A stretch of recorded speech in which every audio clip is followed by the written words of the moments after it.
Hello, good evening to everyone. Thank you for joining us wherever you are in the world. This is a topic and a conversation that everyone has looked forward to. So many people have asked me, when am I going to bring Gert back? And today is the day.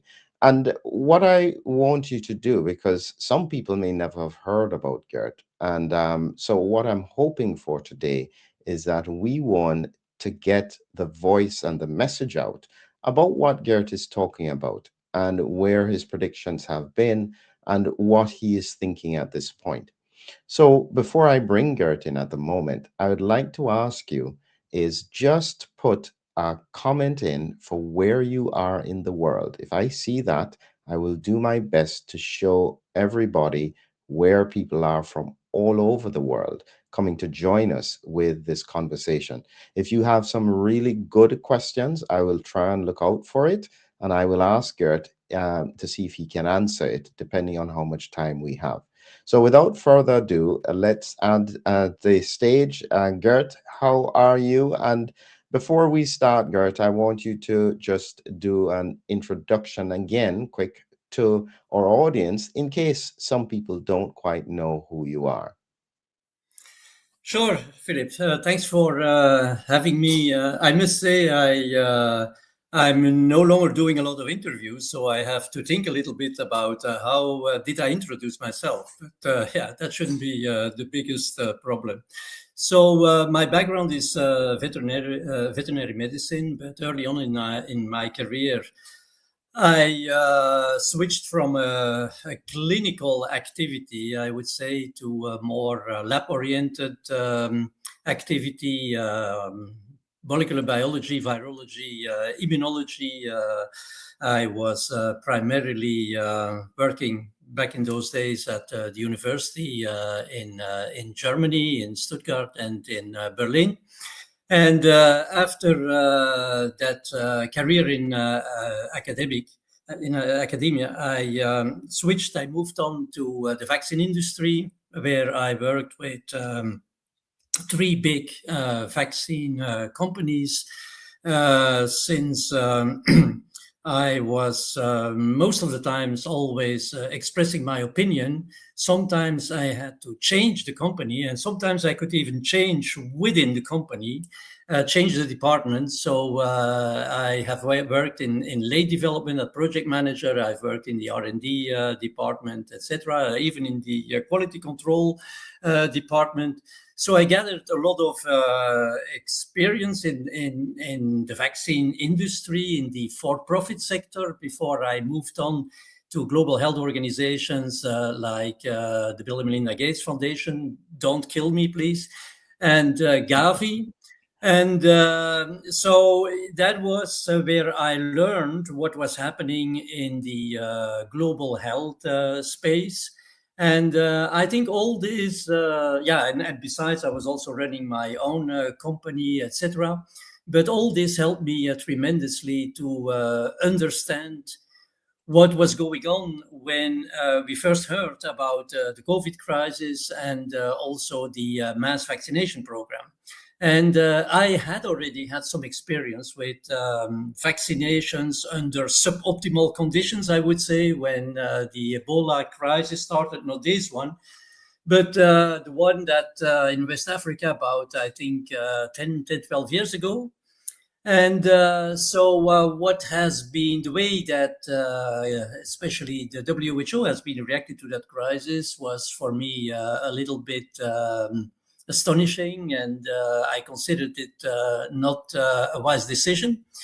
So I was immediately, when the WHO declared Corona, SARS-CoV-2, as the pandemic as a health emergency of international concern, and that we would tackle this with mass vaccination, I immediately dived into this. And to conclude, I have from then, 2019, till now, almost exclusively concentrated on the influence of human intervention, namely the mass vaccination, on the evolutionary dynamics of the virus and the evolutionary dynamics of the pandemic in general, also involving, of course, the the adjustments that the immune system has done, and all this at the population level. And I'm still very much focused on this, although it's rare, as I was just saying, that I'm doing interviews anymore. Over.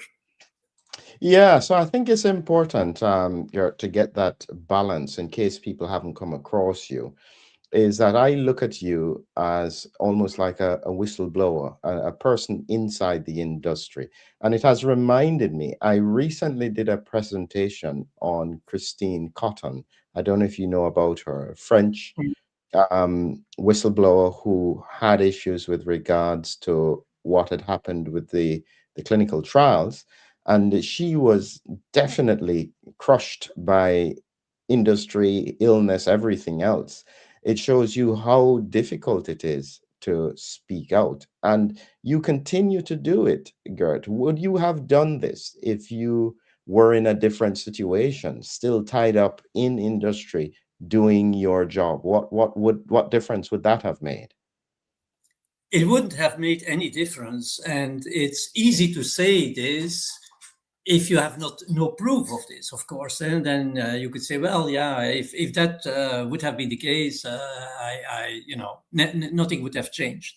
But I have done this, as I explained in my introduction. I've done this at least 2 or 3 times, that I went completely against the mainstream in the company with strong scientific arguments where I was risking my job. And 1 or 2 times I had to change the company, which at the end was for me very, very beneficial because it simply added to my experience.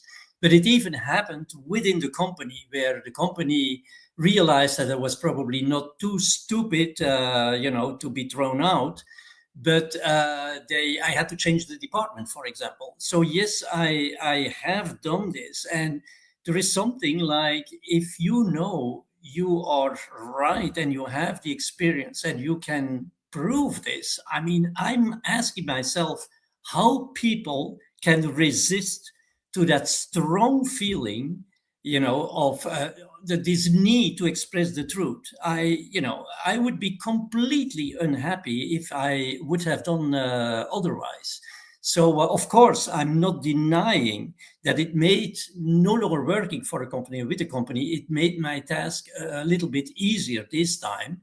But I would certainly never have turned a blind eye to the kind of things that we all experienced, and that, very clearly have resulted into catastrophic consequences. And the end is still, we are still not at the end of the tunnel. Well, some people would say to you, Gert, that COVID is over. It's no big deal anymore. ICUs are okay. Nobody's talking about it. Why are you still stuck at this point talking about problems with viral evolution? What is holding you here? Yeah, what is holding me is that, first of all, this is simply from an observational viewpoint. When you have a pandemic or an epidemic, you have basically 2 phases. You have a phase where the virus is winning. That is when, for example, we have, like, let's say, a seasonal epidemic. And then you have a phase where the immune system is winning and is controlling the virus. That could be controlling an epidemic, could also be controlling a pandemic through herd immunity. And of course, there is a transition. You see this big wave, an epidemic or a pandemic, and then you see how the virus disappears from the wastewater, where viral transmission is almost like nihil, no longer existing, and where things are under control. What we are seeing right now is neither one nor the other. We have a kind of intermediate situation where, of course, our health authorities would say, guys, I mean, look at all these things. From a virological viewpoint, we have low loads in wastewater. So those viral loads have dramatically declined compared to, for example, the early days of Omicron and even the later days of Omicron. From a clinical viewpoint, hospitals no longer overwhelmed. Yes, there are still cases, but most of the cases are mild, and there is only few deaths due to at least acute COVID disease. And then, of course, they come also with the immunology. Guys, we have something fantastic here, because now population not only has a kind of immunity that was induced through the natural infection, but also through the vaccine. So we have this kind of hybrid immunity. What could be better than a hybrid car? What could be better than a hybrid immunity? You have the best of both. And so and then, of course, they are saying, look, and the variants, initially, they were developing one after the other, more infectious. They were just outcompeting the previous strains. It all went very fast. And now we see that, some variants are dominating the landscape, but they are barely moving, they are in balance, etc. So the whole thing has calmed down. That's the conclusion. And that is, of course, what most people who will hear public health authorities stating this, they will, of course, tend to believe them. So I could also do this. I've just done this, playing, the kind of public health authority who tries to convince people, don't worry anymore about this, because this is calming down and this is now transitioning into an endemic phase. So what I'm saying to this is that, first of all, we are still detecting viruses in wastewater. So the surveillance studies are still showing, although the levels are low, we are still detecting viruses in wastewater. Remember, if you have finished an epidemic, if the epidemic has ended, if the pandemic has ended, you are no longer in between, you are no longer finding virus in wastewater. It's no longer detectable. The second thing is that the virus is still evolving. Also, that is something that we don't see after an epidemic, for example. The virus, the variant that causes the epidemic, is the same that enters into endemicity, right? And that is not what we are seeing. We are now seeing several different variants that are co-circulating. None of them is becoming dominant. And of course, we still see cases of COVID.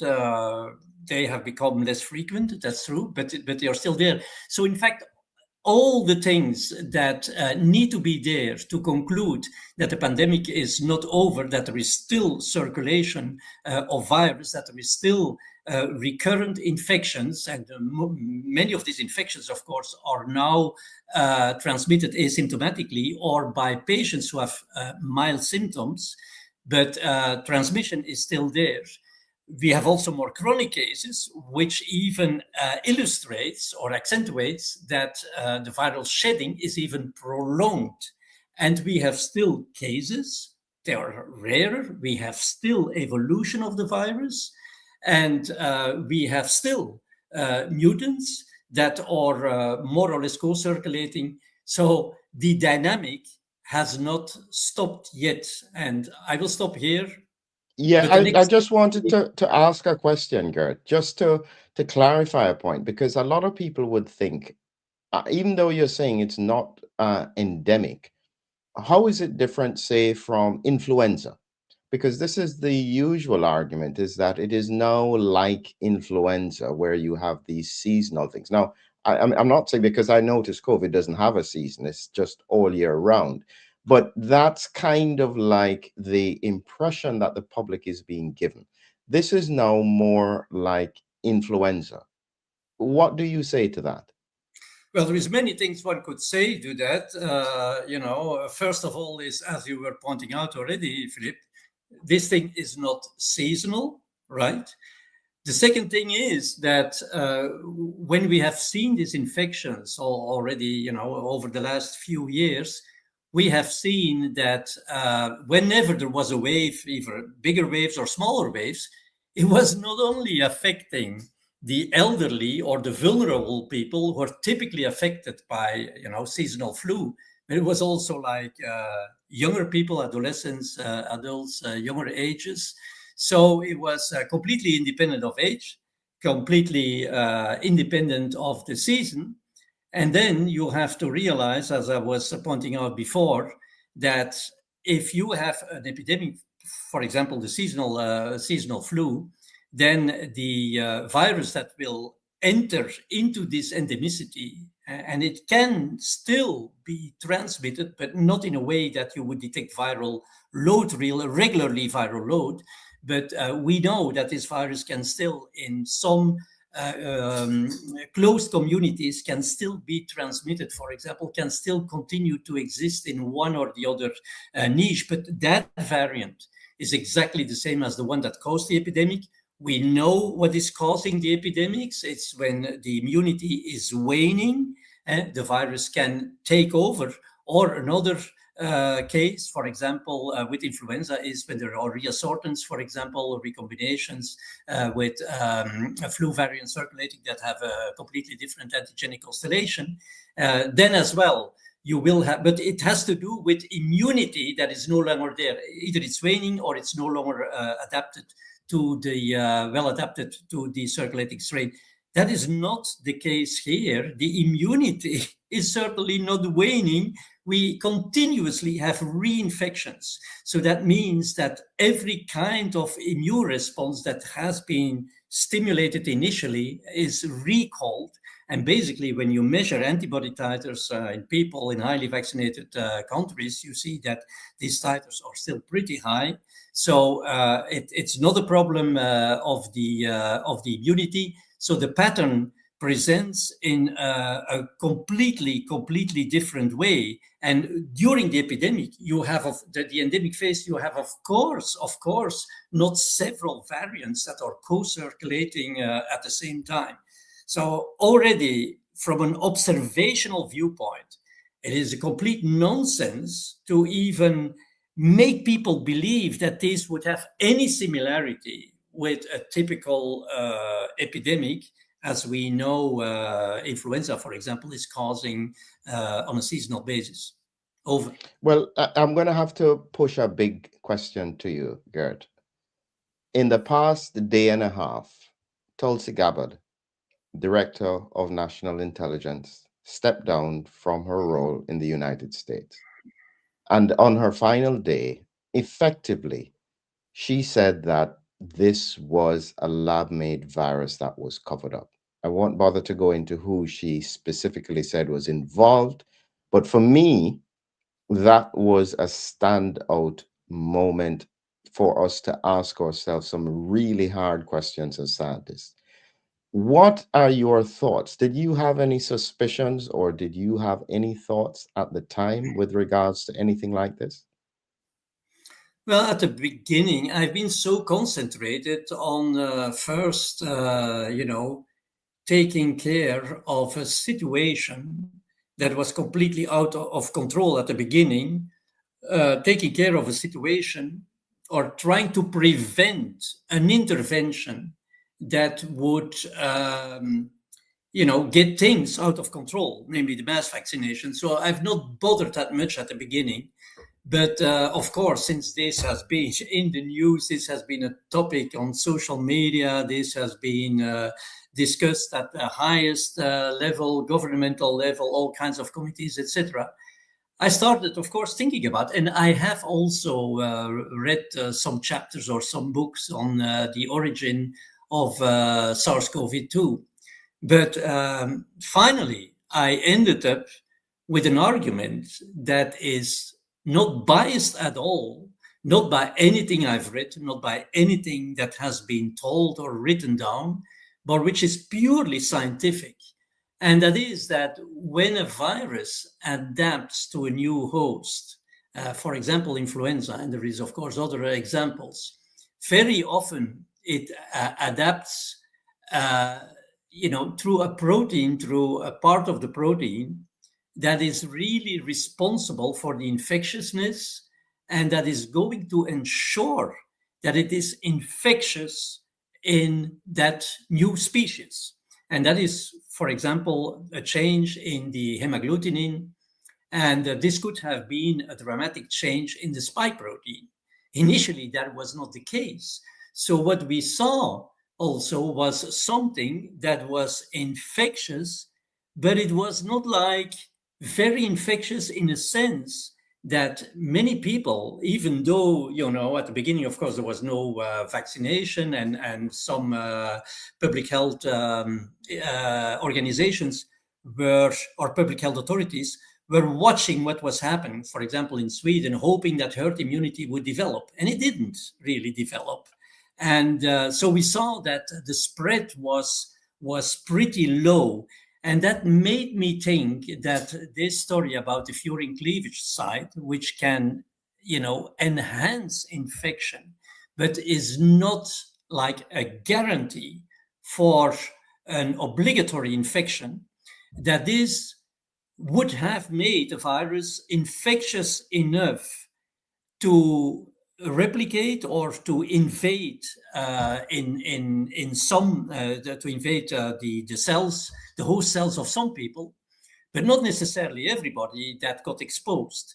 And it is what we have seen is that through circulation of the virus, all this before the mass vaccination, we saw that this high level of infectiousness that you would have expected right from start after the virus spills over from one species to another, that we only got to see this after several rounds of the virus circulating, where every single time before the vaccination, the features were characterized, or the characteristic features were that the virus was acquiring a higher level of infectiousness at the very spike protein, the protein that is in fact responsible for infection and viral entry.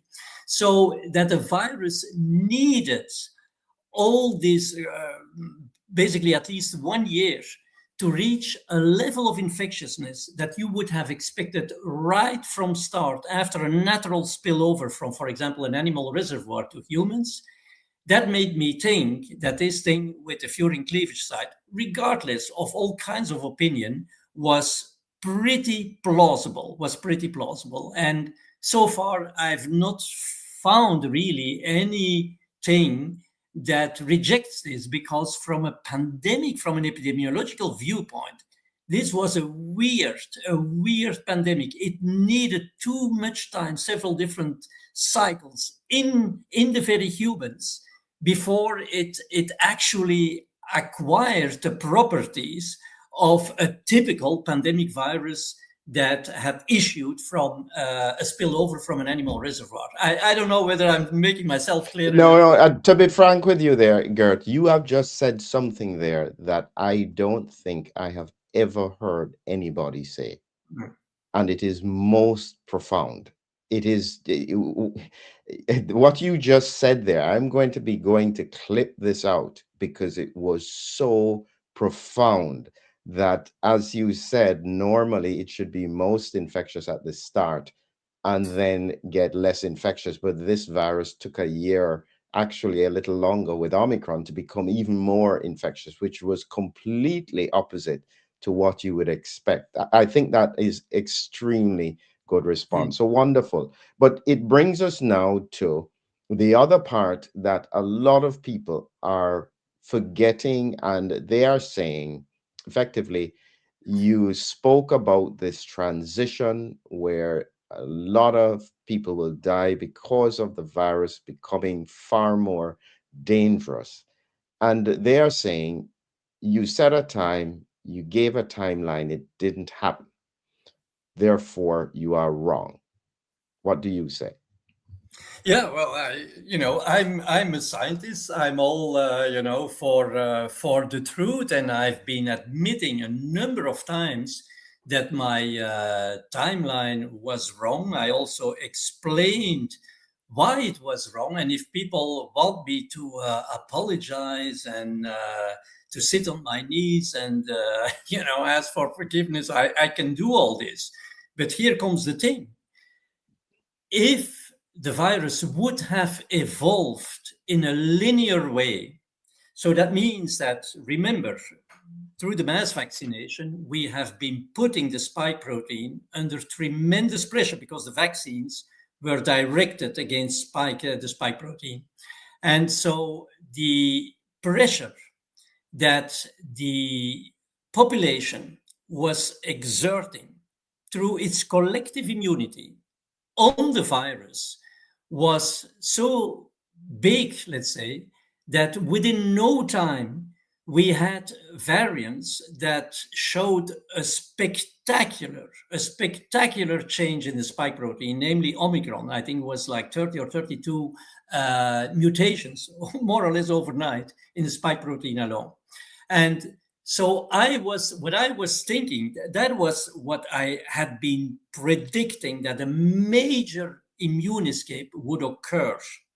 What I didn't realize at that point, and this was unprecedented, was that this would not be the final or the death sentence for the population, because what that did, despite the fact that it caused vaccine breakthrough infections, so people were vaccinated and the infection went simply through the immune system.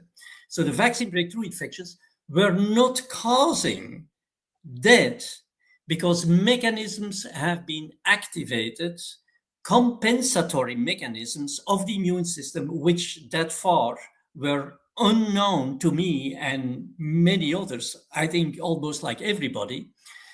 And that was what I've been dealing with in detail in my book and in several different manuscripts that I wrote, the immune refocusing. So the virus was in fact interacting now with the immune system in a way that the immune system recognized other sides of the virus, other antigens that would also provide a protective immune response and prevent vaccine breakthrough infections from having lethal consequences. And those immune responses were, of course, they were more directed towards conserved epitopes that are less antigenic, so the immune response was more lousy. Hence, after several breakthrough infections, cellular immunity had to come in, etc., etc. But the bottom line is that through these compensatory mechanisms induced by this phenomenon, immune refocusing, due to the vaccine breakthrough infections initiated by Omicron, we got continued protection against severe disease, and even to some extent against disease. And that was something that I had not been taken into account. But of course, the evolution has not stopped. So my initial, even if the timeline was wrong, my initial hypothesis that this will finally lead to a situation where the virus can no longer adapt to this immune pressure unless it goes through a major transition that will make it completely independent of this immune pressure, replicate regardless of this immune pressure, make it completely independent, and that this will basically blow completely through the immune system, even through the responses that were initiated later on, cell-mediated immune responses that after the Omicron vaccine breakthrough infections for a long time have provided at least protection against disease. Over. I think, Gert, because I've been following this for a long time. I did a whole presentation about a year ago on Hivicron and looked at it from a slightly different angle, which is the same thing you were predicted. Here is what I'm thinking about now, because from a clinical point of view, I am seeing still a lot of circulation of the virus. It's just that it doesn't look typical. A lot of people have really mild symptoms they perceive. They have headache, fatigue seems to be a really big part. But then what happens is that they have major health complications a few weeks later. So they don't connect the two, neither the patients nor the doctors. So what I suspect may be happening here is that your prediction is right. But because of what this virus is doing, it is literally knocking out the immune system very slowly until the person reaches a point where they become the Hivicron, if that makes sense, because they can no longer respond with T cells, with antibodies. Their immune system is completely neutralized. And those are the people who then have that kind of presentation. What's interesting is that the presentation is happening, and we would tend to just call it a chest infection or sepsis. But we don't fully know exactly what caused the patient to die. At the moment, the numbers seem small, but based on your prediction that over time, because of ongoing circulation, it is just taking the immune system weaker and weaker broadly across the population, those numbers are going to rapidly escalate. That's when people will realize what you are talking about. But the truth would be, it would be too late because you can't rebuild their immune systems. Yeah, Philip, I follow your reasoning, and I know that you are more inclined to believe that it will, in the end, be in fact the escalation of a chronic process that will probably take out a number of people. But, I think people underestimate the, the still powerful influence, control even, of the immune system on the virus. I'm very often hearing that people are saying, yeah, the immune system is exhausted, and it has no longer the power to control this virus. Remember, the viruses that are circulating right now are the most transmissible viruses we have ever seen in this whole pandemic. Nevertheless, they are kept in check to a large extent by the host immune system. It's true, the host immune system is now mobilizing all resources, all immunological sources, humoral antibodies, innate immunity, and of course also the cell-mediated immunity. But it is still what it is. It is suboptimal. It is suboptimal. So it is still capable of limiting the symptoms of acute COVID, make them mild, make them asymptomatic. But what is happening is that this suboptimal immune responses in some patients, because if I'm talking about suboptimal immunity, I'm talking at the population level, I'm talking on average. This suboptimal immunity, on average, is still sufficient in some people, in some vaccinees, to deal with the virus. If there is a low viral load, if this imperfect immune response is still there before there is a new exposure, it can still control the virus. That's the reason why some of the vaccinees are not developing symptoms at all, although they are exposed. But in other people, this suboptimal immunity will translate in their body in an immune response that cannot sufficiently keep the virus in check. And there you will have, just like with a chronic viral infection, you will have repeated immune stimulation. The immune system is fighting. It cannot eliminate the virus, not rapidly. You have these prolonged infections. In some people, not at all. You have these chronic infections. But in the meantime, while the immune system is fighting, you have this accumulation of immune responses, especially also T-cell responses, that are responsible for all kinds of immune pathology. And that is, of course, causing a lot of the trouble, a lot of the symptoms that we are seeing right now. And that is where I think our opinions differ, because even though there is chronicity in some people with regard to the symptoms, and every single time they get reinfected, it's of course becoming worse.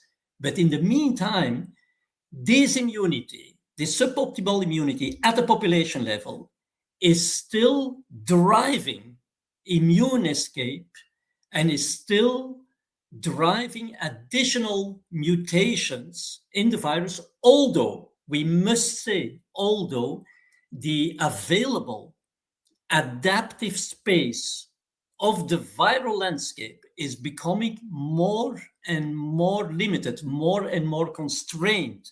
That's why we are seeing that the new variants, they have increasingly diminishing gain of function.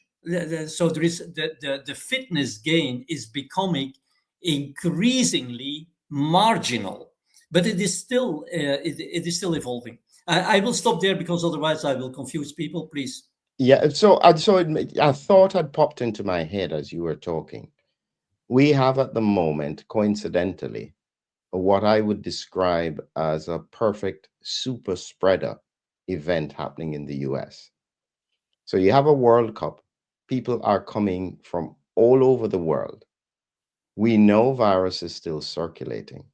So almost certainly there is going to be a surge in circulation at this time related to the World Cup. If Are you suggesting that the current virus that is circulating, I think it's the BA 3.2.2.2, is probably not evasive enough and it would need some other variant that would get completely past the immune system in order to present in the way you're thinking? What would you anticipate? What I anticipate, or what we see, in fact, is that there are, we don't call them anymore variants. These are variant families of variants, like, the BA 3.2 and like the NB 18881, I think, and XFG. These are variant families, and they are co-circulating. But what we are seeing is that there is, for example, BA 3.2, despite major mutations, even more spectacular than Omicron, it is not able to gain a competitive advantage. Despite all these mutations, we also see that in other variants that are circulating, the additional mutations that are incorporated, they converge, in fact, they converge to the same function. So they will, despite the fact that from a genotypic viewpoint, they're completely different. They have similarity with regard to the function, for example, enhancing transmission, for example, enhancing viral replication, etc. So the fact that different variants are now incorporating similar, we call this phenotypic functions, that BA 3.2, for example, a very divergent mutant that all of a sudden started to co-circulate, major mutations, is not even capable of being the winner. It is just simply competing with other circulating variants. This clearly demonstrates that we are achieving a kind of evolutionary bottleneck where, despite the huge pressure that the population is still exerting on the virus, the additional mutations, the additional fitness that can be acquired by these additional mutations has become very marginal. So we are at a point where the adaptive capacity of the virus, despite a high immune pressure, has come somewhere, well, to an end, or somewhere to a situation where the virus needs to do something else to continue to propagate. So in other words, it's not any of these variants that are going to cause what I'm predicting. They are simply early warning signs that, or late warning signs even, that we have come to a stage where we are now reaching an evolutionary bottleneck where the increase in fitness of the selected variants, which at the beginning of the pandemic was huge every single time we had a new variant, was a spectacular increase in infectiousness. It's now leveling off. And that is creating, of course, a lot of tension because you have all this immune pressure and you have barely any gain in fitness. And there the question comes, is there any mutation? Is there any variant that can relieve this tension in a way that is much more efficient than what is currently happening? Because what's currently happening is a huge effort. For example, BA 3.2, which is having all this mutation. What a big investment. And the return in terms of transmission enhancing capability is very, very limited. So is there any variant that can be much more efficient to ensure the continuation, the continued replication of the virus than what the current circulating folks are doing, which is completely inefficient? And the question is such a variant, is that plausible? And, as we discussed before the interview, already 4 years ago, I have shown how sugar changes on the envelope of the virus could put the virus in a situation that with much less energy, it could get rid of all this immune pressure, and it could simply subvert the whole immune system in a way that it would easily, and because would be an easy solution. The solutions like BA 3.1 and all the others are not easy solutions. They're full of mutations and they have barely any competitive advantage. An easy solution is possible through changes in the glycosylation profile. Over. Wonderful. Yeah. So one of the points that came up in the chat that I thought I'd share with you, I'm going to take off the conspiracy bits, but there is a critical question here that was asked by Osodit. Ebola is getting a lot of attention.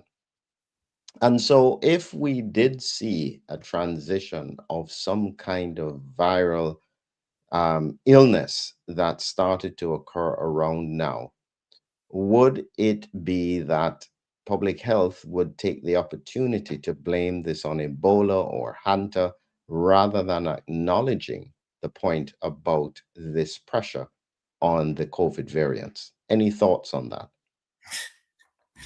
Well, no, I mean, Ebola is never, the problem we are talking about here is typically a problem of highly COVID-19 vaccinated countries.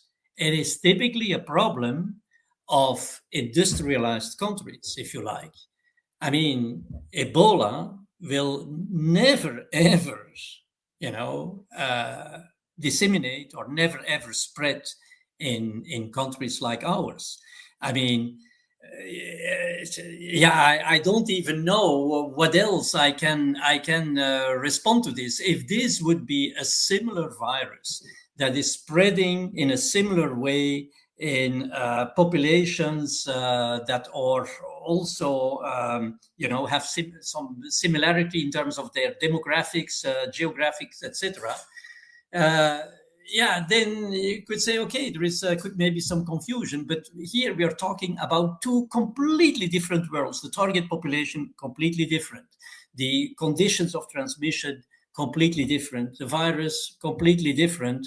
And yes, what could be similar, that I agree, is the hyperacute course of the disease that you see in some cases with people who have severely affected by Ebola.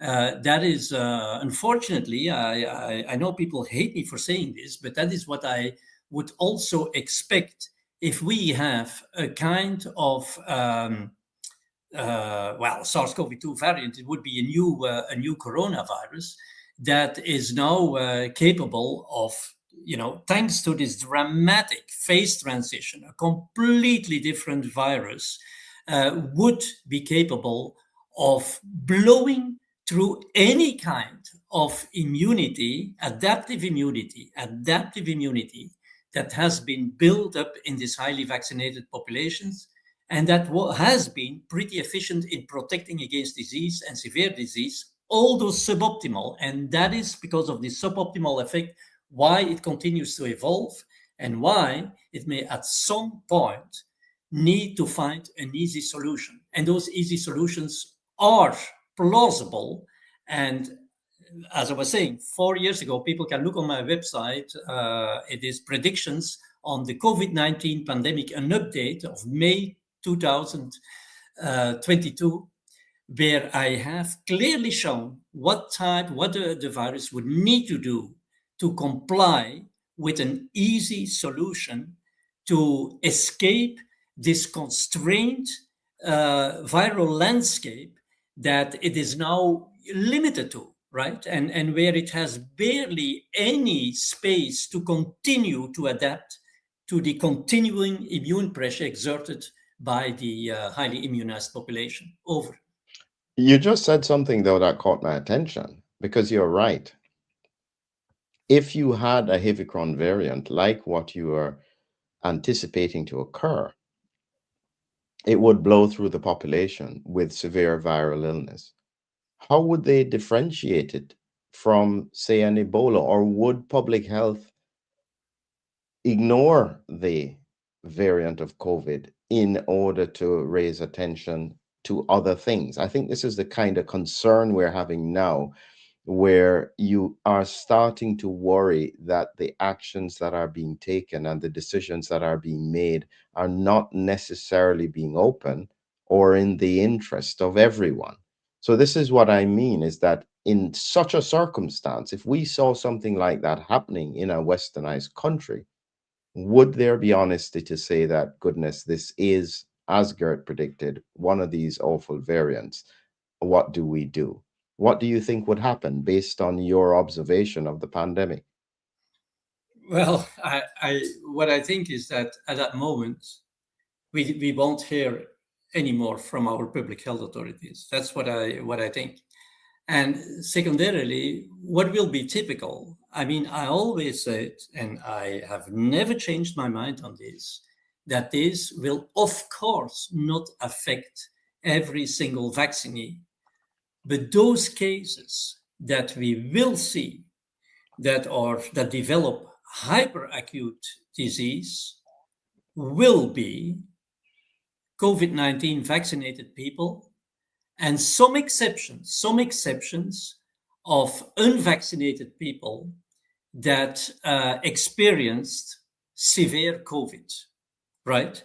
So that being said, I mean, it won't be possible to deny that without any diagnostics, without any additional, analysis, that this course of the disease, hyperacute disease, is unambiguously linked to the high vaccination status of a population and associated with vaccination in some people. So basically, healthy, unvaccinated people, none of the healthy unvaccinated people would be affected by this. I mean, when during the whole pandemic will the discrepancy between vaccinated and unvaccinated have been that clear? Nowhere. It will only be at the end. It will be that clear that, you know, you can come with any theory, you can come with any opinion, but that will stay, that will remain, that this hyperacute disease is a typical disease, a typical course of the disease in vaccinated people and not in healthy unvaccinated people. One of the interesting things I did, Gert, just before we had started, is I had put together a whole project in AI with regards to what you had said. So it got a summary as to your theories and so on. And then I asked it to put together an image for me with regards to the prediction of this Hivicron. And this is the principle with regards to what it had come out with. And what was interesting was that it took 3 iterations before it produced this. And at the bottom, it produced this warning: concept illustration of Geert Vanden Bosche's hypothesis, a prediction, not a proven outcome. And what it's indicating is that it seems as though AI is resistant to reflecting on what you're talking about. Have you had any experience like that? Well, before I started to use these tools to check my hypothesis, I had, of course, already received plenty of reports from followers who had thrown my hypothesis into, whatever AI tool, and and came up with some, with some feedback.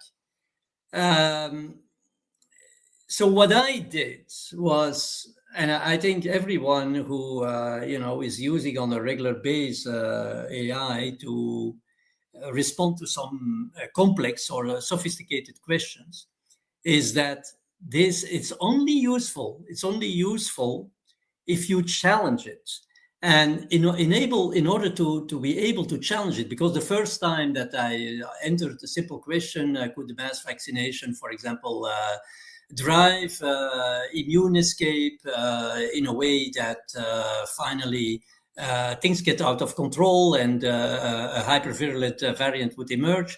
Of course, at the beginning, it's saying, no, no, we have not seen this, etc. It is very clearly refer to databases where these things are, of course, not documented since they never occurred in the past. But then what I found amazing was that after a full day of challenging it with scientific arguments, with immunology, with virology, where it was very often giving me very extensive answers, and I replied, and at the end of the day, it was telling me that my hypothesis, although these things have not been proven since they have never occurred before, was highly plausible. And it gave me all these scientific arguments why this was the case. I mean, I didn't need this really, but I was nevertheless surprised of one thing which I had not expected. I naively thought that AI would simply tap into databases and compare my statements to what has been described before or to some analogies and interfere from those analogies, etc. I found out that AI is, regardless of the information, in the documented information it can tap into right away, that it is completely able of making, logical reasoning, regardless maybe of, some documented databases. So that was at least, because that was at least what I found.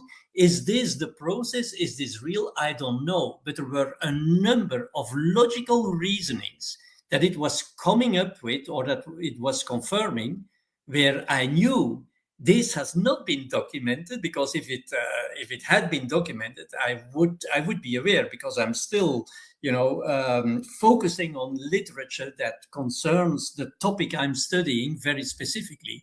So that was very surprising to me, because I didn't want to use AI as, supporters for my theory, or even as help, as an assistant.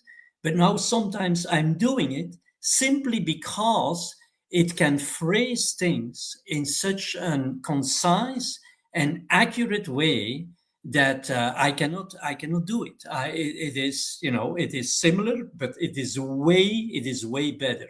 So it's an amazing tool. I think it's an amazing tool, and I'm saying this regardless of it telling me, after one day of educating it on what I really want to say, that it was saying, okay, this is really highly plausible, because then it was even coming up with additional arguments why it was so plausible, right?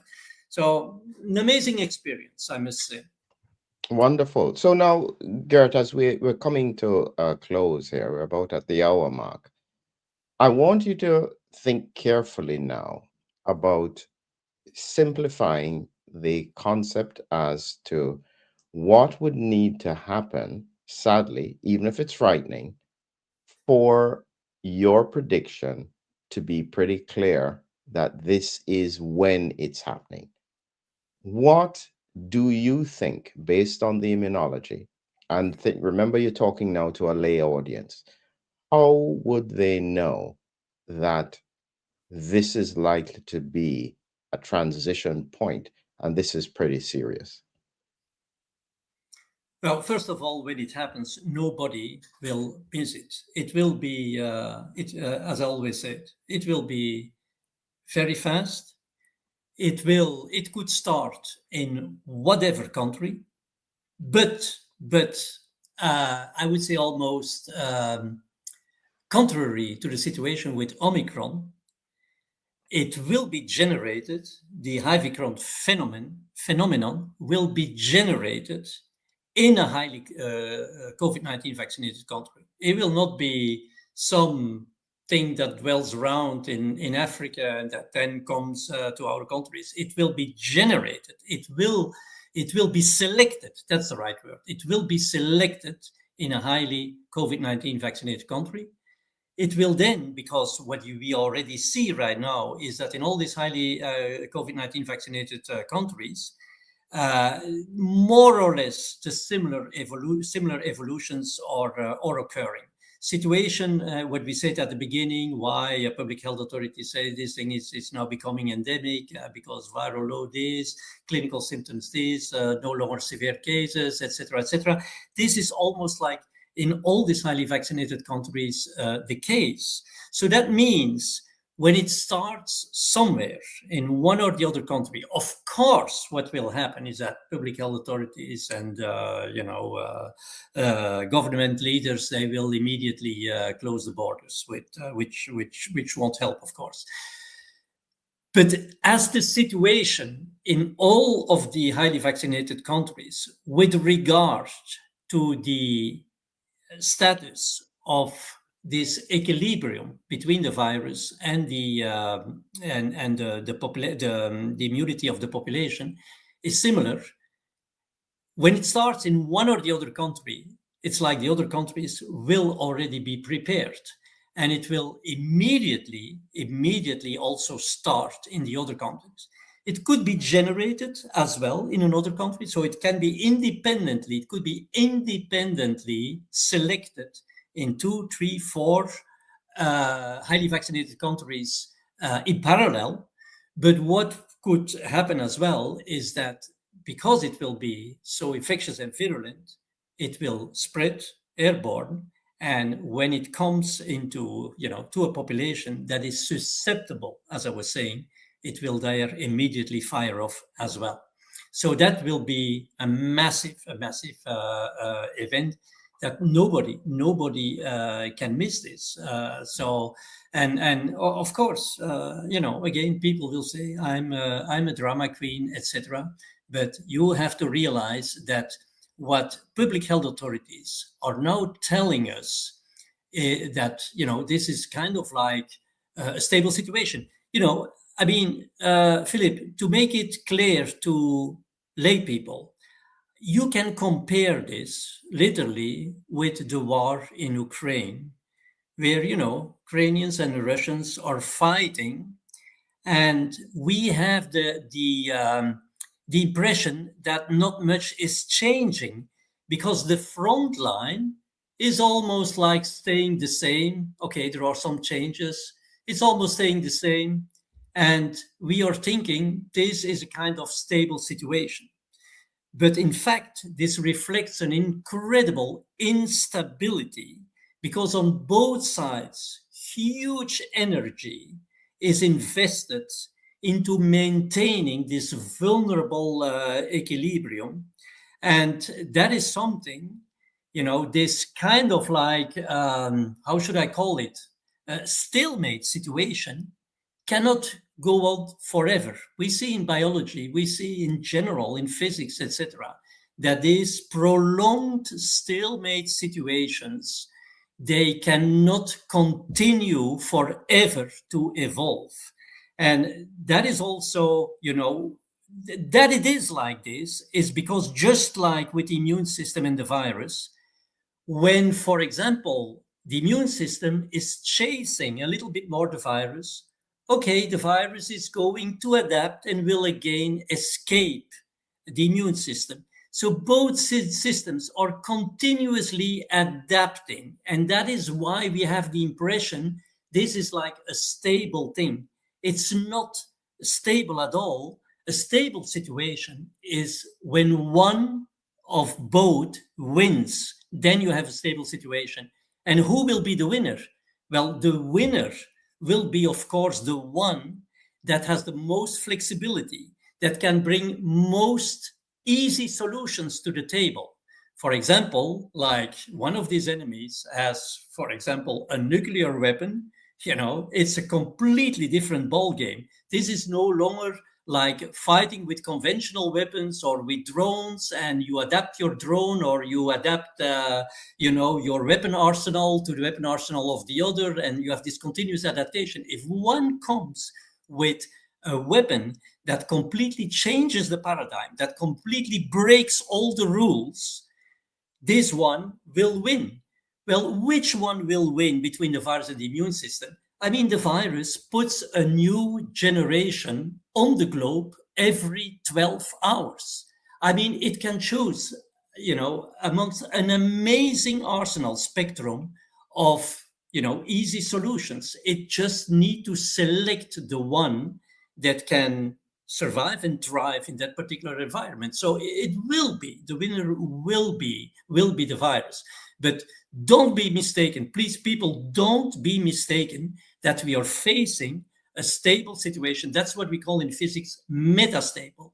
It gives the illusion of being stable, but it is a profoundly unstable situation, dynamic instability. That's what we call it. You compare this with a water tap, and you let the water flow into a bucket with a big hole.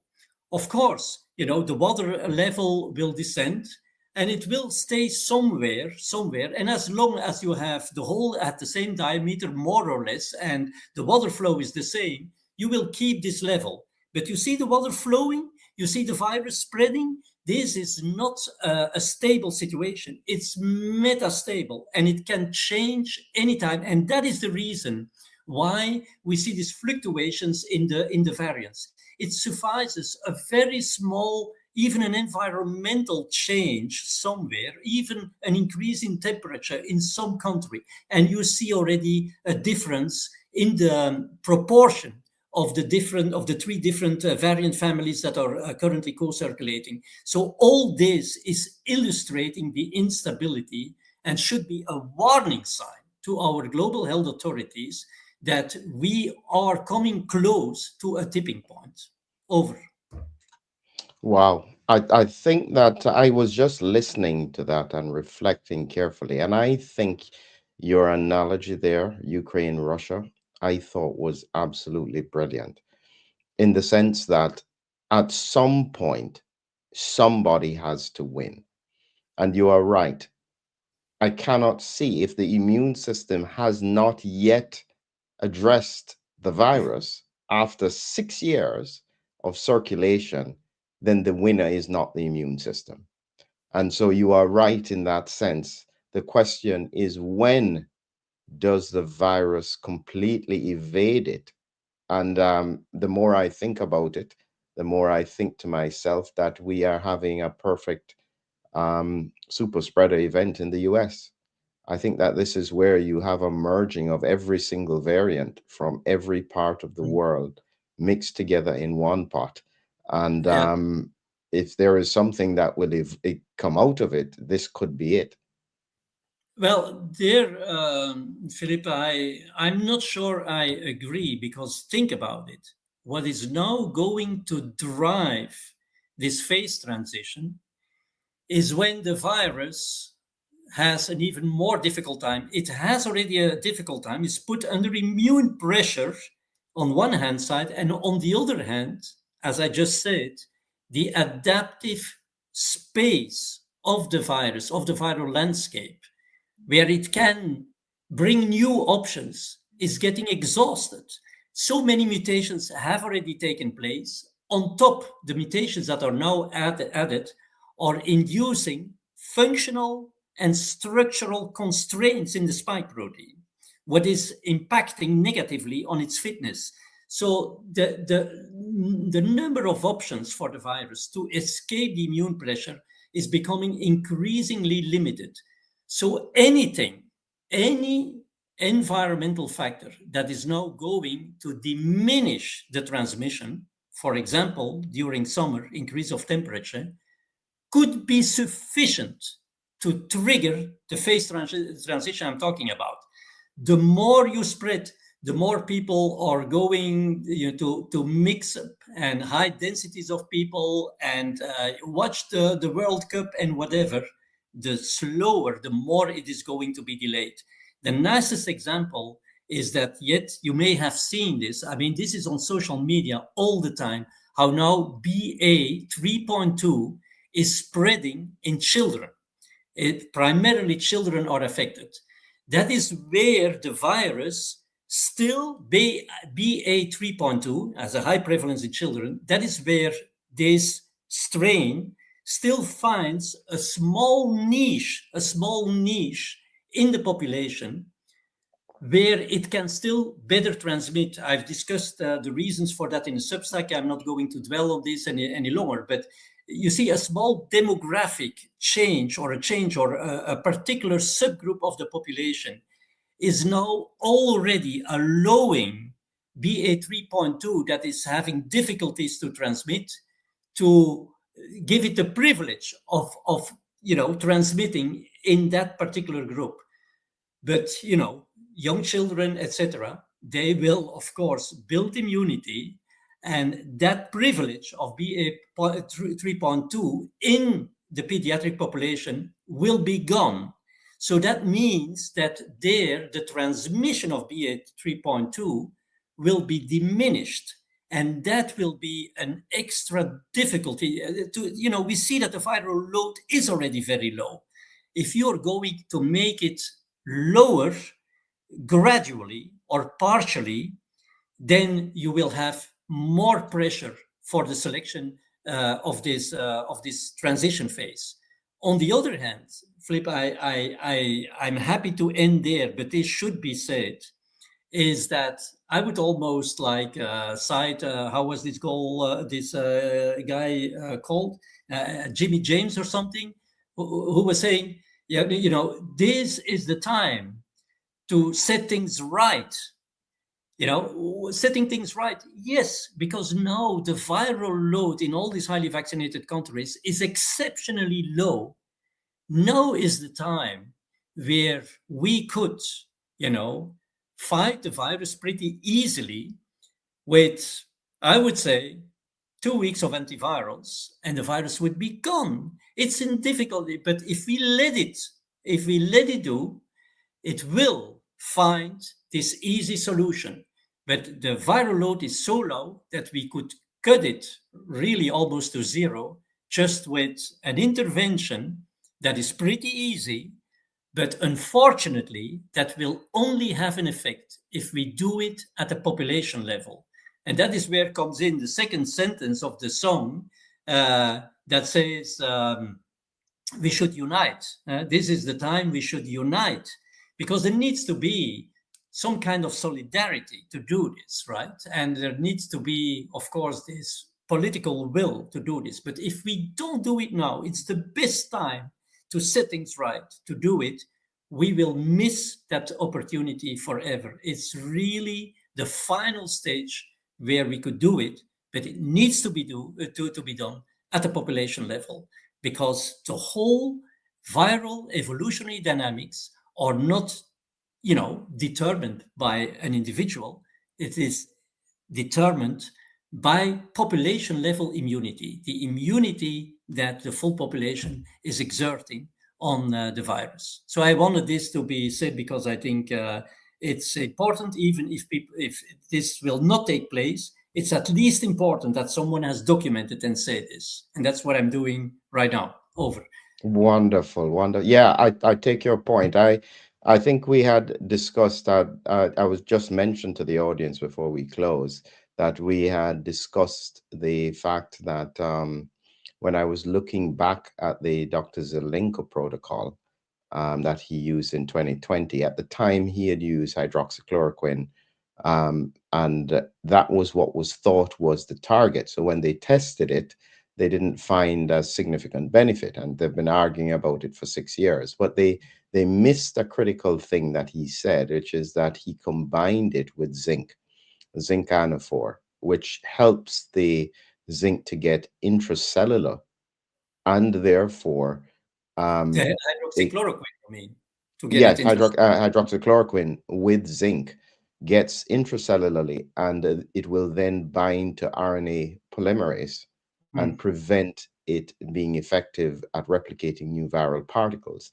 That is well documented in science, and so it's an example, and it doesn't have to be hydroxychloroquine if people are concerned. It's any zinc ionophore would work in a similar way with zinc to therefore do that. That's an example at a population level that you could do something. But you're right, is there doesn't seem to be the will, because it would also have to acknowledge that there are still issues, which I don't think any public health wants to do.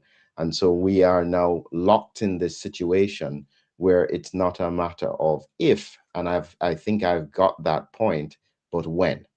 When will the evolution get beyond the immune system? Because we are in a dynamic, unstable situation. And at some point, somebody has to win. And sadly, it won't be the immune system. Yeah. Yeah, I'm not going to say that I think we are coming dangerously close. I've said this a number of times, but now with the viral load being that low, seeing all this variability and this shifting proportions between the variants, nobody knows who who will dominate, and some of them is increasing. The prevalence is increasing, and then it declines again, and then it comes back, and see this imbalance because the easy solutions are gone, and the virus is there, needs to further transmit, and it has options. It has easy options, and those can be described. And virologists can read what I wrote about is oocyte glycosylation, how it could do both. It could enhance the infection of the virus, and it could, in fact, circumvent. It could sideline the adaptive immune responses that have now been initiated in so many vaccines, and which are different from the immune responses initiated by non-vaccinated people. So I the only thing I will still unveil. It's a risky thing to do, but I will keep my word. I will keep my word. It's more prudent not to predict a timeline, but I can, with some caution, but firmly say that I will definitively stop my follow-up by the end of this year,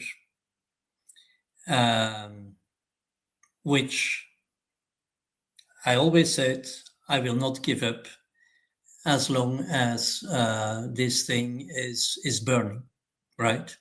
But I prefer to say that way how I see the upcoming evolution of this pandemic, which is not which has not ended, but which is simply continuing under the water surface. But yeah, I will stop everything, all my activities with regard to SARS-CoV-2 by the end of this year, or if needed, earlier, of course. So that is a statement that is official now, and I even didn't tell it to my partner. So with this, she will learn it as well. Wow, wonderful. Well, thank you for all you have done, Gert. And it is, I know the feeling. It is very tiring to do the ongoing research and to keep on looking and studying. Yeah, Um, at the end of the day, though, I think the only thing that I would say is that just remember that if and when this occurs, people do need to hear from someone who actually really understands what is happening, why it's happening, and potentially what can be done about it. And the truth is that there are not many people like you in the world, Gert. And so, yes, I do understand that, and I understand the fatigue. But I There's no wouldn't. fatigue. There's no Huh? fatigue. And I will only proactively, I will stop to be proactive. Of course, if I can be of any help anytime thereafter, of course, I will always say yes. But proactively, I will stop my follow up by the end of the year. And it's not with fatigue, it has to do somewhere with my conviction. But yeah, a conviction is not a prediction, right? Over. Excellent, excellent. Well, thank you again, Gert. And I know that all the people who are with us, thank you for all the comments. I didn't get through showing where everybody was in the world, but there are people watching from literally all parts of the world. So we all appreciate you, Gert, and we look forward. I'm going to try and keep up with you so that we keep those updates before you stop speaking. So thanks again, Gert, and have a wonderful evening. Okay. Thank you. Thank you, Philip. All the best to you as well. Bye. Okay, then.